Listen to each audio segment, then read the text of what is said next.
Hello everyone, myself Anchal and today I'm here with you all to get started with our accounts chapter 1.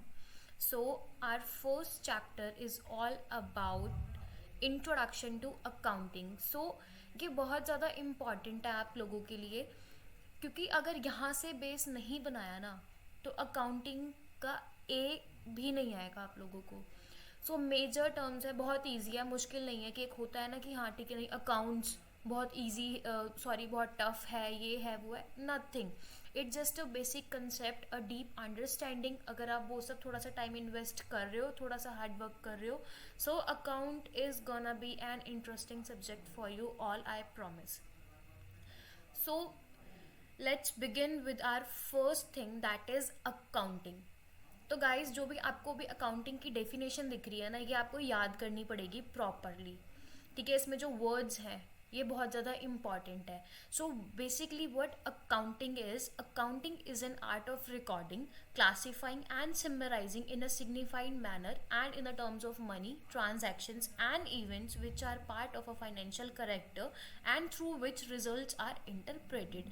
सो अगर आसान भाषा में मैं अगर बोलूँ अकाउंटिंग क्या होती है, अकाउंटिंग हमारा एक ऐसा आर्ट होता है जिसमें आप लोग क्या करते हो, रिकॉर्ड करते हो, ठीक है, क्लासीफाई करते हो, उसके बाद आप चीज़ों को समराइज करते हो, ठीक है, एक प्रॉपर तरीके से किन किन चीज़ों को, उन चीज़ों को जिनको हम मनी के टर्म्स में एक्सप्रेस कर सकते हैं, ठीक है, और उनके बेसिस पे आप एक रिजल्ट लेके आते हो, आप एक डिसीजन बनाते हो, आपके पास एक कंक्लूजन आता है, दैट इज़ आर अकाउंटिंग।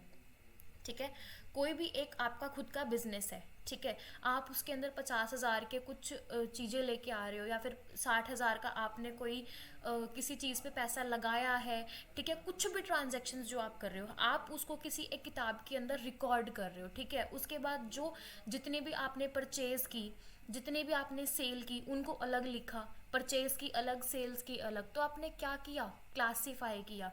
उसके बाद लास्ट में आपने समराइज किया, समराइज इन द सेंस कि अच्छा ठीक है परचेज में इतना इतना खर्चा हुआ, सेल्स में मेरे को इतना प्रॉफिट हो गया, सब कुछ आपने समराइज किया। अब देखो आखिरी में अगर आपको देखा जाए तो हर चीज़ पैसे पे आ रही है कि अच्छा ठीक है इतने पैसे लगे मेरे खर्च करने में, इतने पैसों का मैंने बेच दिया, ठीक है, तो मतलब वो सारी ट्रांजैक्शन जिनको आप मनी की टर्म्स में बोल सकते हो, ठीक है, तो वो क्या होता है, हमारा अकाउंटिंग होता है, ठीक है।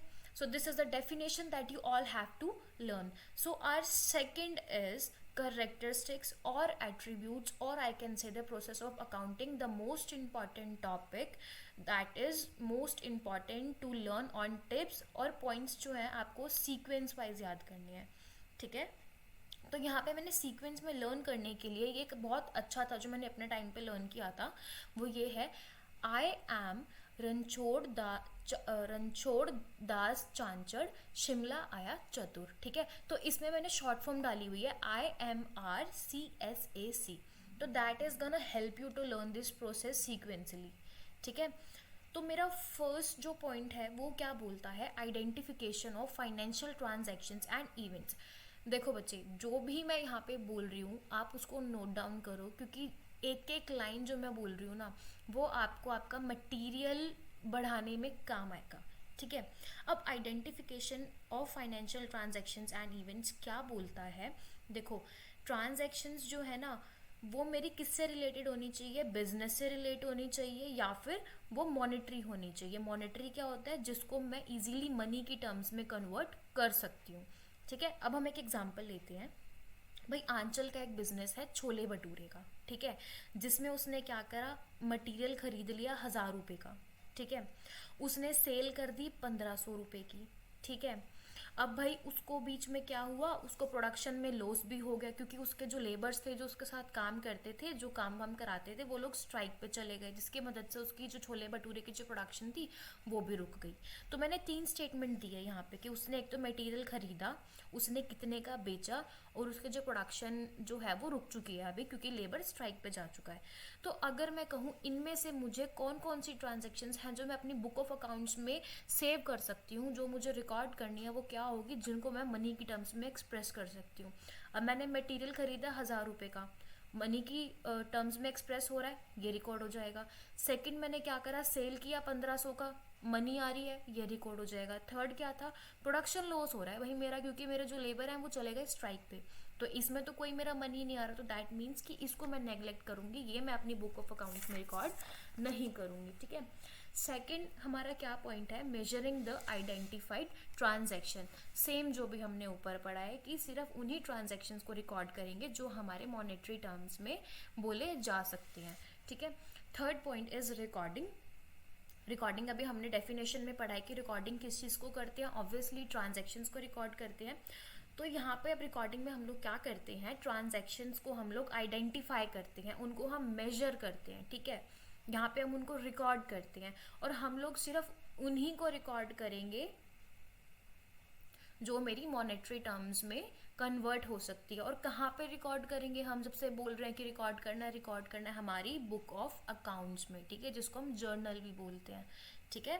अभी ये जो थोड़े बहुत टर्म्स आएंगे बीच में, बहुत सारे वर्ड्स आएंगे जो आपको अभी नहीं क्लैरिफाई होंगे, जो आगे आने वाले चैप्टर्स में क्लैरिफाई होंगे। जैसे भी हमारा वर्ड यूज हुआ है जर्नल, जर्नल पे पूरा चैप्टर आएगा आगे, ठीक है। तो डोंट बी कंफ्यूज्ड, जस्ट अभी इन वर्ड्स को थोड़ा सा माइंड में बिठा लो, बाकी रेस्ट आपको आगे ब्रीफ डिस्क्रिप्शन मिलेगा इन वर्ड्स का। Then we have the next point, that is classify.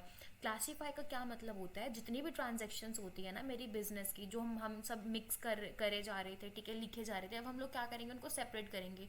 अब मान लो मैंने बिजनेस स्टार्ट किया, मैं परचेज भी कर रही हूँ, मैं सेल भी कर रही हूँ, मैं परचेज रिटर्न भी कर रही हूँ, मतलब जो मैंने खरीदा है मैं उसको वापस भी कर रही हूँ, या फिर मैं कुछ नया भी खरीद रही हूँ, तो मैं उसको एक एक करके सिर्फ लिखे जा रही हूँ। बट क्लासीफाई में मैं क्या कर रही हूँ, जो भी ट्रांजेक्शन्स मेरी सेम नेचर की है, मतलब जितने भी मैंने परचेज किया है वो एक जगह, जितने भी मैंने सेल किया है वो मेरी एक जगह, तो हर एक ट्रांजैक्शन जो मेरी सेम नेचर की है वो मैं एक जगह रख रही हूँ। इसका क्या मतलब होता है, मैं उनको क्लासीफाई कर रही हूँ, ठीक है। नेक्स्ट पॉइंट क्या आता है मेरा, समराइजिंग। समराइजिंग का मतलब क्या होता है कि अब यहाँ पे आपको कंक्लूड करना है चीज़ों को, कि यहाँ पे ठीक है अब तक जो भी मैंने किया है उससे मुझे क्या रिजल्ट मिल रहा है, उससे आपको कितना क्या समझ में आ रहा है, ठीक है। यहाँ पे आप लोग समराइज करते हो सारी की सारी ट्रांजैक्शंस को, और टोटल करते हो उन ट्रांजैक्शंस का, ठीक है, मतलब कि कितनी आपने सेल करी है तो वो अब तक कितना पैसा है आपको सेल करके, अगर परचेज किया है तो आपने कितना पैसा डाला है उसमें परचेज करने के लिए, ठीक है। मतलब टोटल निकालते हो हर एक चीज़ों का, मतलब आप समराइज करते हो कि हाँ भाई इन लास्ट मेरा बिजनेस सेटअप करने के लिए मेरा इतना इतना खर्चा हो गया है, ठीक है। Next point we have analysis and interpretation. अब देखो मेरी बुक ऑफ अकाउंट जो है वो बन चुकी है, मैंने समराइज भी कर लिया, ठीक है। अब यहाँ पे हम लोग क्या करेंगे, एनालाइज करेंगे। हम लोग क्या एनालाइज करेंगे, मेरे बिजनेस की परफॉर्मेंस कैसी है, ठीक है, कि भाई मेरी कंपनी ने प्रॉफिट किया है, प्रॉफिट नहीं किया तो क्या लॉस किया है, ठीक है, और लॉस हुआ है तो वो कैसे हुआ है, तो ये सब मैं अपनी सब कुछ यहाँ पे एनालाइज करूंगी अपनी बुक ऑफ अकाउंट्स को देखते हुए। Last point that we have is communicating. अब देखो अब हमें क्या करना होता है, लास्ट में हमें ना सब कुछ कम्युनिकेट करना पड़ता है यूजर्स को, ठीक है। यूजर्स मेरे दो तरीके के होते हैं, एक होता है एक्सटर्नल, एक होता है इंटरनल, ठीक है। अब मेरा ये क्या होता है, ये ना हमारा एक तरीके का रिपोर्ट कार्ड होता है, हमारा बुक ऑफ अकाउंटिंग जो होता है वो मेरी एक तरीके की रिपोर्ट कार्ड होती है बिजनेस की, जो हमें यूजर्स को दिखानी पड़ती है, ठीक है। अभी हम आगे पढ़ेंगे यूजर्स कौन होते हैं, एक्सटर्नल क्या होते हैं, इंटरनल क्या होते हैं, और क्यों उनको दिखाना पड़ता है, क्यों वो एक्साइटेड होते हैं हमारी बुक ऑफ अकाउंट्स को जानने के लिए, तो this we will do further. But अभी हमारे इस वीडियो में सिर्फ we have learn the definition of accounting and its characteristics और एट्रीब्यूट और the process of accounting।